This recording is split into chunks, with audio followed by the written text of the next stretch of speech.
Hello green മീഡിയസിലേക്ക് സ്വാഗതം. കൂലി ഇറങ്ങി 3-ാം ദിനമാണ്. ഈ ഒരു ശനിയാഴ്ച എങ്ങനെയാണ് സിനിമയുടെ കളക്ഷൻ എന്നുള്ളതാണ്.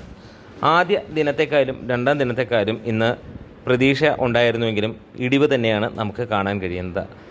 ഇന്ന് 3-ാം ദിവസത്തെ കളക്ഷനിലേക്ക് കടന്നു വരാം. അതിനു മുന്നോടി ചാനൽ സബ്സ്ക്രൈബ് ചെയ്തിട്ടില്ലെങ്കിൽ സബ്സ്ക്രിപ്ഷൻ ഒന്ന് പരിഗണിക്കണമെന്ന് അഭ്യർത്ഥിക്കുകയാണ്. 1555 ഷോകളാണ് ഇന്ന് ട്രാക്ക് ചെയ്യപ്പെട്ടിരിക്കുന്നത്. 1,56,000-ഓളം ജനങ്ങൾ കണ്ടപ്പോൾ 36% ഒക്യുപ്പൻസി. 14ഓളം ഹൗസ്ഫുൾ ഷോകളും 24 ഓൾമോസ്റ്റ് ഹൗസ്ഫുൾ ഷോകളും 110ഓളം ഫാസ്റ്റ് ഫില്ലിംഗ് ഷോകളുമാണ് നമുക്ക് കാണാൻ കഴിഞ്ഞിരിക്കുന്നത്. 2,51,00,000 രൂപയോളമാണ് ട്രാക്കേഴ്സ് മുഖാന്തരം വന്നിരിക്കുന്നത്. അതായത് ഇന്ന് 3 കോടിക്ക് മുകളിൽ നേടും എന്നുള്ളതാണ്.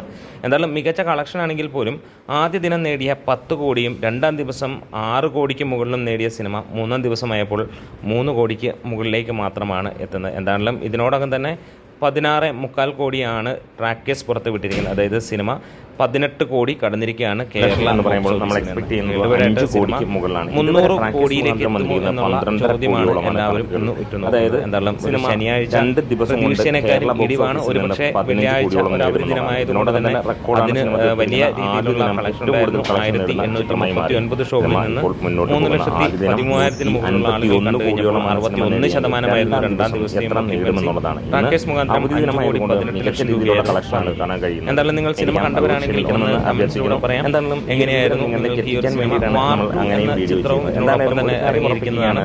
തെലുങ്ക് ദേശത്ത് സിനിമയ്ക്ക് മികച്ച പ്രതികരണമാണ് നമുക്ക് കാണാൻ കഴിയുന്നത്. കേരളത്തിൽ സിനിമയ്ക്ക് വലിയ ചലനങ്ങൾ ഉണ്ടാകുമെന്നുള്ള പ്രതീക്ഷ തന്നെയാണ്. നമ്മുടെ വീഡിയോസ് ഇഷ്ടമായി ഒരിക്കൽ കൂടെ പറയുന്നു, ലൈക്കും ഷെയറും സബ്സ്ക്രൈബ് ചെയ്യണം.